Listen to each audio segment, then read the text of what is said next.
A black belt champion kicked a royal guard directly in the face, sending his bearskin cap flying.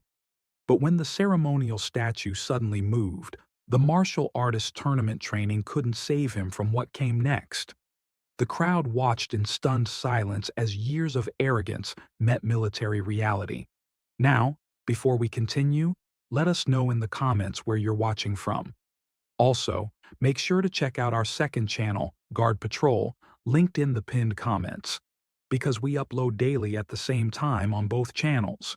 So, subscribe to both and never miss a powerful story. The dawn light cast long shadows across Buckingham Palace as tourists began to gather, cameras ready to capture the iconic changing of the guard. Among them stood Ryan Chen, his designer tracksuit and confident swagger, setting him apart from the crowd. At 32, Ryan had built his reputation as one of America's most decorated martial arts champions, with 3 international titles and a chain of elite dojos across California. His Instagram bio said it all: undefeated, untouchable, unstoppable. "This is what they call security," Ryan scoffed, eyeing the motionless royal guard standing at attention. He adjusted his custom Rolex, a gift from his latest sponsor. "In my world, a fighter who stands still is just asking to get knocked down." The 4 men surrounding Ryan, his training partners and devoted followers, nodded in agreement. Their matching team jackets, identifying them as members of Chen's elite combat system. They formed a protective semicircle around their leader.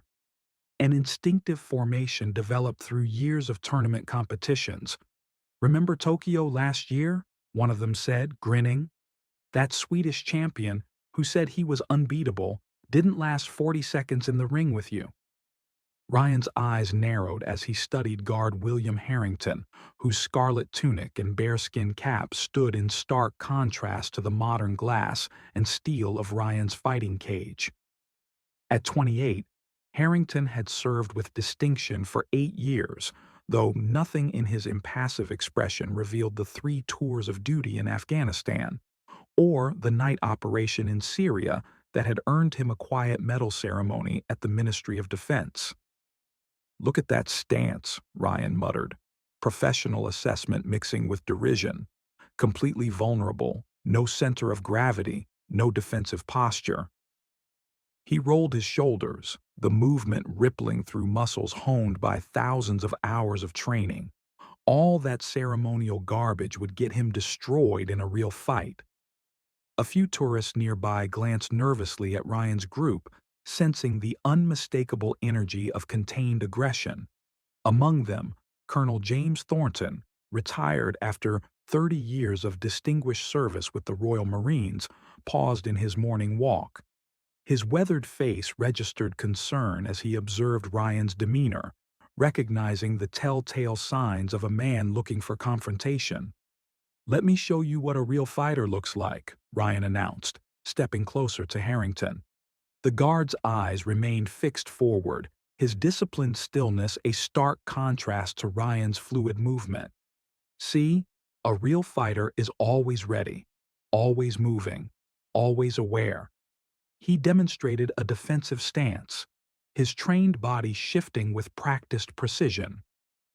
Ryan began circling the guard, analyzing his form with the critical eye of a professional. "Look at this poor guy. They've trained all the fighting instinct out of him." He approached from different angles, deliberately entering Harrington's peripheral vision. In a real combat situation, this level of rigidity gets you killed. Tourists had begun to gather, forming an impromptu semicircle. Some looked uncomfortable, others curious, a few entertained by the unexpected show. A family from Germany quietly ushered their children away, the parents exchanging knowing glances that spoke of disapproval. "You know what we're looking at here?" Ryan gestured to the guard as though presenting an exhibit. "The difference between ceremony and combat. These guys are performing, not fighting." He executed a series of quick jabs that stopped just short of Harrington's face, demonstrating his control. "Every move I make is designed for one purpose: victory.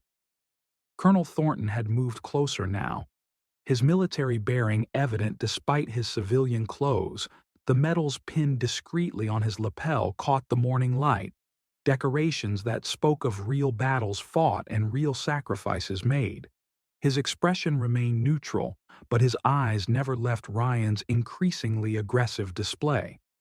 "Ladies and gentlemen," Ryan called out, assuming the role of an impromptu ringside announcer, "what you're witnessing is the fundamental difference between British tradition and actual combat effectiveness." He gestured toward Harrington with a theatrical sweep of his arm. "These guards represent a bygone era, when standing in formation was considered military prowess. Ryan's training partners had positioned themselves strategically around the guard, forming what martial arts practitioners would recognize as a demonstration circle. Their matching jackets created a visual barrier that separated Harrington from the rest of the crowd, turning the public space into an improvised arena. This is Jin," Ryan gestured to the tallest of his entourage, a man with a stoic expression and hands wrapped in professional-grade tape, three-time international kickboxing champion. "And Marcus, here?" He nodded toward a compact, muscular man with a fighter's cauliflower ear, former welterweight MMA title holder. "We train fighters who win actual combat sports, not ceremonial soldiers who win costume contests." The crowd had grown larger now. Drawn by the spectacle of Ryan's impromptu demonstration, a British family near the back exchanged glances of clear discomfort, the father placing protective hands on his children's shoulders.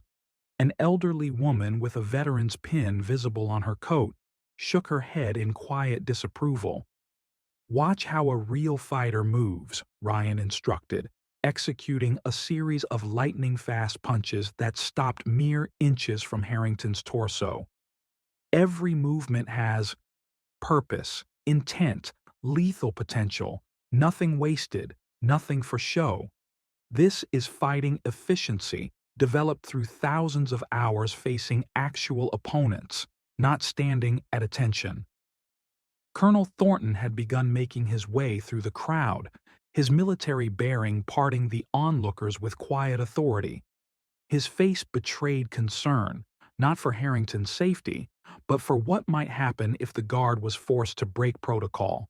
"You see, the problem with military training," Ryan projected his voice like a seminar leader, "is that it's designed for group thinking, follow orders, maintain formation, sacrifice individuality." He circled Harrington, analyzing his posture with professional scrutiny. "Martial arts is about achieving personal excellence, about pushing human capabilities to their absolute limit." Ryan executed a spinning kick that whistled past Harrington's ear, close enough that the guard would have felt the displacement of air. The crowd gasped, several people taking involuntary steps backward. "Notice he doesn't even blink," Ryan said, with mock admiration. "That's not discipline, folks. That's fear. The fear of breaking rules, of thinking independently." He positioned himself directly in front of Harrington, hands on hips, studying the guard's impassive face. "In my dojo, I teach people to overcome that fear, to react, to engage with reality." A woman with a young daughter pulled the child away from the scene, murmuring, "This is disrespectful. We're leaving." Several others followed their example, uncomfortable with the escalating tension. "I think we need a practical demonstration," Ryan announced, his voice carrying the practiced authority of a man accustomed to commanding attention in competition rings. "Theory is fine, but nothing teaches like experience." He adjusted his stance, the movement fluid and purposeful. "Ladies and gentlemen, I am going to show you why. Static defense, the kind these guards represent, is fundamentally obsolete." Colonel Thornton moved forward with urgent purpose now, but Ryan's training partners closed ranks, creating a human barrier between the retired officer and their leader. One of them, a heavyset man with a fighter's broken nose, placed a hand on Thornton's chest. "Let the demonstration finish, old-timer," he said, his tone conversational, but his intent unmistakable. Educational purposes. Thornton's eyes narrowed. That guard is not what you think he is, he said quietly. Your friend is making a serious mistake. Ryan had begun a meticulous warm-up routine, stretching his shoulders and neck with practiced efficiency. The most dangerous delusion in combat sports, he lectured, rotating his wrists, is believing that tradition equals effectiveness. These guards stand here looking impressive, but they've sacrificed practical skills for ceremony. Now, for my final demonstration, Ryan announced, his voice taking on the quality of a ringside announcer. I'm going to show you exactly why this type of static defense fails against modern combat techniques. He moved into position, his stance shifting subtly into what trained fighters would recognize as a competition-ready posture. In a real combat situation, maintaining situational awareness is critical. This guard has surrendered his awareness to ceremony. Ryan began a complex approach sequence, the kind used to set up championship-winning strikes. His training has made him vulnerable, not strong. The crowd had fallen completely silent now, sensing that a line was about to be crossed. Several people had backed away, while others seemed frozen in place, unable to look away from the impending collision. A defender who won't adapt, Ryan declared, his movements accelerating, who can't respond to changing conditions, who remains rigidly committed to outdated protocols. He launched into a blindingly fast combination, each move flowing into the next with years of practiced precision. The final move was a spinning heel kick aimed directly at Harrington's face. The impact was audible, a sharp crack that cut through the morning air like a gunshot. Ryan's foot connected solidly with the side of Harrington's face, sending the bearskin cap flying in a dramatic arc. Against the blue London sky, the force of the blow would have felled most men instantly, but somehow, impossibly, Harrington retained his footing. A collective gasp rose from the crowd, followed by absolute silence. Time seemed to stretch and slow, each second extending into an eternity as the bearskin cap completed its arc and landed on the courtyard stones. With a muffled thud, Ryan recovered his balance with practiced efficiency, a triumphant smile beginning to form on his lips. And that, he announced to the stunned audience, is why his words died in his throat as he registered what was happening before him. Harrington hadn't fallen, hadn't staggered. His head had snapped sideways with the impact, but his body had absorbed the blow with the resilience of someone who had endured far worse. A thin line of blood traced its way down from his temple, but his eyes, now locked directly onto Ryan's for the first time, showed no pain, no fear, only a cold, focused clarity that experienced combatants would recognize immediately. "Oh shit," one of Ryan's entourage whispered, the bravado evaporating from his voice. For a heartbeat, nothing moved. The crowd held its collective breath. Colonel Thornton had stopped speaking into his phone, his expression shifting from concern to something closer, to grim anticipation. Then Harrington moved. It wasn't the clumsy response of a ceremonial figure unaccustomed to actual combat. It was the precise, economical motion of a predator who had stalked targets through mountain passes and urban conflict zones. His ceremonial rifle clattered to the stones as Harrington closed the distance between himself and Ryan, with a speed that belied his formal attire. Ryan, to his credit, recognized the danger instantly and shifted into a defensive stance. "Now we're talking," he said, but the confidence in his voice had hollowed. "Let's see what they actually teach you, soldiers." The guard's first strike interrupted Ryan's taunt with brutal efficiency. It wasn't showy or dramatic, just a textbook perfect combat move delivered with the force of someone who had applied such techniques in life or death situations. Ryan blocked instinctively, his trained reflexes responding before his brain could process what was happening, but the impact still sent him staggering backward. The guard didn't speak, didn't posture, didn't play to the crowd. He moved with the focused intensity of someone executing a mission parameter rather than performing for spectators. His expression remained professionally neutral, even as he systematically dismantled the martial artist's defenses with clinical precision.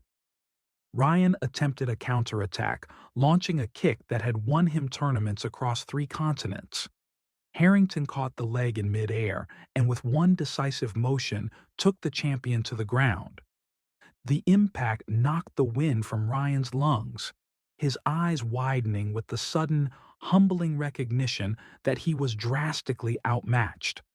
Guard Harrington maintained his position, one knee precisely placed on Ryan's sternum, enough pressure to immobilize, but not injure. The martial artist's surprise had given way to a competitor's instinct to counter, but each attempt to regain advantage was met with subtle adjustments that rendered his extensive training ineffective. "Stay down," Harrington spoke for the first time, his voice carrying the quiet authority of command rather than the anger of someone who'd been assaulted. "This ends now." Colonel Thornton stepped forward, Ryan's entourage no longer attempting to block his approach. "I believe," he addressed the martial artist with military precision, "you've just received a practical education in the difference between performing combat and experiencing it." Ryan struggled ineffectively against Harrington's hold. "What the hell?" "You can't. Guard Harrington can do considerably more than he's currently demonstrating." Thornton cut him off, his tone conversational yet edged with steel. Before his assignment to the Queen's Guard, he served with the Special Reconnaissance Regiment, 4 combat deployments, 2 distinguished service commendations. He paused, allowing the information to sink in. "The ceremonial duties you've been mocking require the highest levels of discipline from soldiers who've already proven themselves in actual combat." The crowd had reformed at a safer distance, their expressions a mixture of shock and dawning understanding. Palace security personnel were approaching rapidly across the courtyard, their radios crackling with urgent communications. SRR, one of Ryan's training partners, repeated. His previous bravado completely evaporated. "Those guys are not to be trifled with," Thornton finished for him. "Quite right."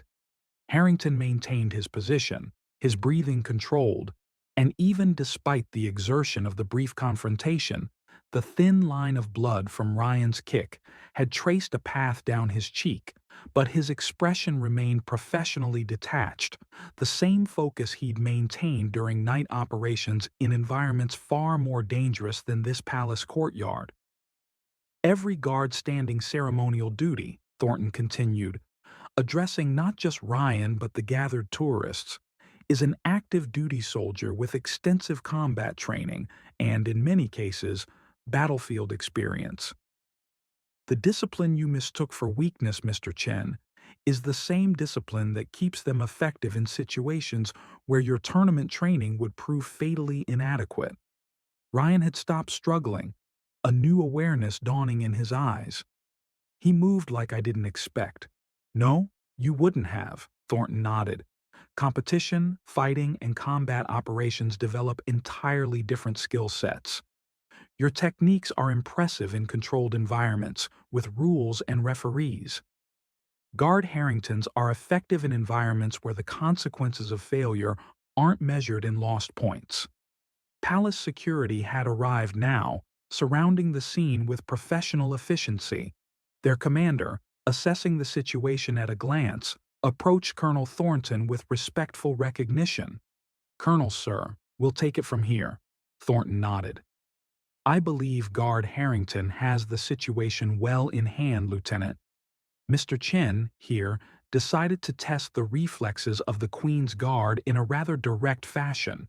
The security officer's expression hardened as he took in the scene, the bearskin cap still lying on the stones, the thin streak of blood on Harrington's face. I see. That's a serious offense, sir. Indeed, it is, Thornton agreed. Assault on a serving member of His Majesty's forces, disruption of ceremonial duties, and I suspect several other charges that the Crown Prosecution Service will enumerate with their characteristic thoroughness. Harrington looked to his commanding officer for instruction. At a subtle nod, he released his hold on Ryan, rising to his feet with the same fluid precision that had characterized his response. He stepped back, resuming a posture of parade ground attention, despite the absence of his bearskin cap. The tourists had formed a respectful semicircle around Colonel Thornton, their cameras forgotten, as they absorbed the reality of what they had witnessed. The retired officer stood with parade ground precision. Despite his civilian clothes, his bearing that of a man accustomed to explaining difficult truths with clarity.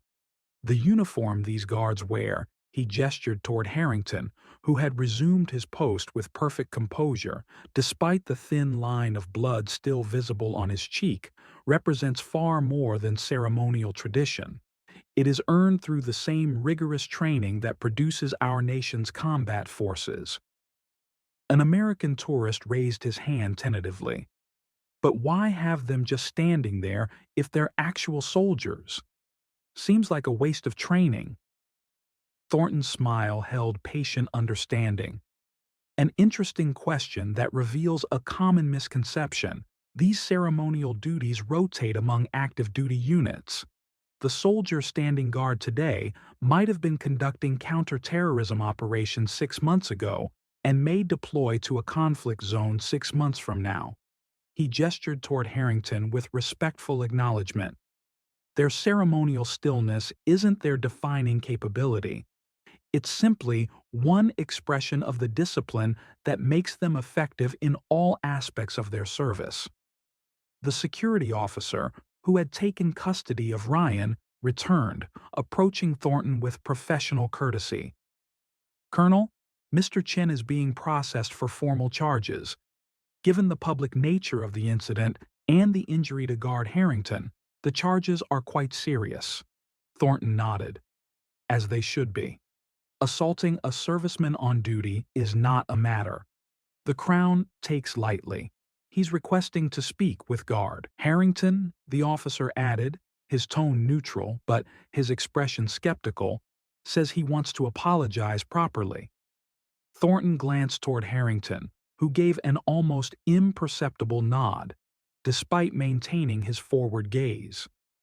"I believe that can be arranged once his duty shift concludes," Thornton responded, "though I suspect Guard Harrington's commanding officer will have the final word on that matter."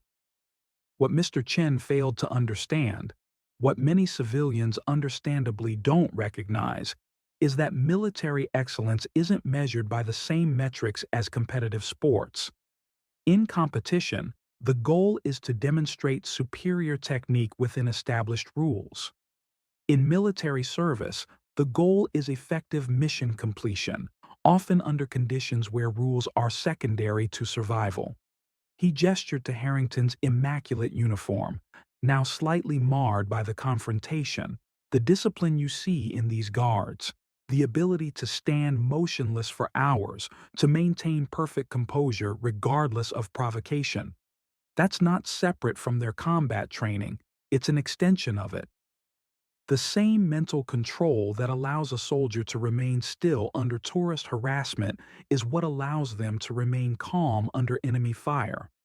A young woman at the front of the crowd spoke up, her accent marking her as local. But why didn't he respond sooner? He just took that kick to the face without moving. "An excellent question," Thornton replied. "Military protocol establishes clear parameters for when a guard may break ceremony and respond to a threat. They are trained to exercise maximum restraint, to distinguish between irritating behavior and genuine danger." His explanation carried the weight of someone who had both followed and issued such orders. Guard Harrington demonstrated that restraint perfectly. He responded only when directly assaulted, and even then, his response was precisely calibrated to neutralize rather than harm. A palace staff member approached, carrying a first aid kit. After a brief exchange with Thornton, she moved toward Harrington, who maintained his position as she carefully cleaned the blood from his face. The guard's eyes remained fixed forward throughout the process, his discipline unbroken even during this necessary intervention. To stand guard at these posts, Thornton continued, once the staff member had finished, is considered one of the highest honors in military service. These men are selected not just for their ceremonial precision, but for their exemplary service records. The bearskin cap and scarlet tunic aren't costumes, they're recognition of excellence. He smiled slightly, a rare break in his formal demeanor. If Mr. Chen had bothered to research before his demonstration, he might have discovered that. Many of these guards have combat decorations that would fill a display case, far more impressive than any tournament trophy cabinet. As afternoon shadows lengthened across Buckingham Palace's courtyard, Guard William Harrington emerged from the guard quarters in his standard combat uniform rather than ceremonial dress. The military physician had thoroughly examined the impact site, noting with professional approval Harrington's instinctive reaction. That had turned what could have been a jaw-breaking blow into a glancing impact. "You rolled with it perfectly," the doctor had commented while applying antiseptic to the cut. Textbook defensive reaction, Harrington had merely nodded. The instinct to minimize impact damage had been drilled into him during countless hours of close-quarters combat training that emphasized survival over spectacle, efficiency over showmanship. The medical assessment had confirmed what he already knew: no significant injury from Ryan's kick, just superficial bruising that would fade within days. He'd endured far worse in training exercises, let alone combat deployments in regions whose names rarely appeared in news reports. Inside the security office, Ryan Chen sat alone, his designer tracksuit now rumpled, his championship confidence deflated by the reality of criminal charges and the humbling experience of being so thoroughly outmatched. When Harrington entered, Ryan stood immediately, his body language communicating a respect entirely absent from their earlier encounter. Guard Harrington, the security officer, nodded. "Mr. Chen has been formally charged," but he requested this conversation before processing continues. Harrington's nod was professional, neither friendly nor hostile. "Understood." "I'll be right outside," the officer added, stepping out and closing the door behind him. For a moment, the two men regarded each other in silence, the martial arts champion and the soldier, each recognizing something in the other that had been obscured by their roles and Ryan's assumptions. "That was SRR training, wasn't it?" Ryan finally asked, his voice quieter than before, the performative quality gone. "I've trained with special forces, guys from 3 countries, never seen anything quite like what you did. We adapt techniques to operational requirements," Harrington replied simply, neither confirming nor denying the specifics of his military background. Ryan's laugh held no humor. "Operational requirements." "Right." He gestured to the chair opposite him. "Mind if we talk for a minute?" Man to man. Harrington took the offered seat, his posture military straight, even in this informal setting. "I'm listening." "I screwed up," Ryan admitted bluntly. "Completely misjudged what I was looking at. When I saw you standing there, I saw—" He hesitated, searching for words. "A target," Harrington finished for him, "not a fellow professional." Ryan nodded, genuine regret crossing his face. "That's exactly it. In my world, everything's about demonstrating superiority, proving you're the best." He looked down at his hands, the hands that had won championships but had proven ineffective against Harrington's disciplined response. "I didn't understand what I was actually looking at." "Few civilians do," Harrington replied, his voice neutral but not unkind. "That's by design. The stillness, Ryan said, looking up again. I thought it was just ceremony, just tradition. But it's actually control, Harrington finished. The same control that allows us to stand motionless for hours, allows us to make split-second decisions, under fire, without panicking. Ryan nodded slowly, processing this revelation. In competition, everything I do is designed to be seen, to impress judges and spectators. What you did, he shook his head. There was nothing showy about it, just effective. Different training for different purposes, Harrington said, echoing Colonel Thornton's earlier assessment. My job isn't to win points or impress audiences. It's to complete objectives and protect lives. They're going to make an example of me, aren't they? Ryan asked, glancing toward the door where the security officer waited. Likely, Harrington confirmed, without emotion. Assaulting a guard on duty is taken very seriously. Ryan accepted this with surprising composure. Fair enough. I earned whatever comes next. He straightened in his chair, making a visible effort to face his situation with dignity. For what it's worth, I'm sorry. Not just for the kick, but for the disrespect before that. For not recognizing what was in front of me. Harrington studied him for a moment, assessing the sincerity of the apology. Whatever he saw apparently satisfied him, because he gave a single, precise nod. Acknowledged. As he stood to leave, Ryan spoke again. One last question. When I kicked you, most men would have gone down, or at least staggered. You barely moved. How? Harrington paused at the door, his expression unchanging, but something almost like professional respect entering his voice. When you've had real IEDs detonate nearby, a kick to the face is just another Tuesday. He left without waiting for a response, returning to his unit and his duties with the same disciplined precision that had characterized his entire response to the incident. Behind him, Ryan Chen remained seated, faced with the humbling realization that there were different kinds of strength in the world and that he had only mastered one of the lesser varieties. Back at his post the following day, Guard Harrington stood at attention, his bearskin cap restored, his uniform immaculate. No trace remained of the previous day's confrontation, but tourists who approached now did so with a new respect, their cameras more discreet, their admiration more genuine. Colonel Thornton, passing by during his morning walk, paused to observe the guard and the respectful distance maintained by the visitors. He smiled slightly, nodding in satisfaction before continuing on his way. Sometimes, he reflected, the most effective lessons about respect weren't taught through words, but through demonstrations that revealed the truth behind appearances. What would you have done in Ryan's situation? Would you have seen past the ceremonial uniform to recognize the combat veteran beneath? Or would you, like many, have mistaken stillness for weakness? Let us know your thoughts in the comments below. Don't forget to like this video if you learned something new about the Royal Guards.